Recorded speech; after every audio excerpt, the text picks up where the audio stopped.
Ngayong National Teachers Day, kinikilala natin ang dedikasyon at sakripisyo ng mga guro. Gaya ng isang teacher hero sa Negros Occidental na sa kabila ng karamdaman, tuloy sa pagbibigay ng kaalaman.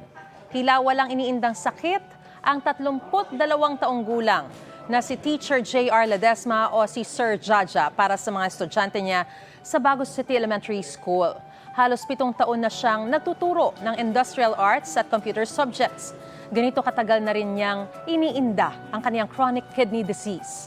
3 beses kada linggo siya nagpapadialysis. Madali siyang mapagod at madaling hingalin dahil sa kanyang sakit. Ang wish ni Sir Jaja, humaba pa sana ang buhay niya para mas marami pang bata ang kanyang maturuan. Mabuhay ka, Sir Jaja, at lahat ng mga guro natin.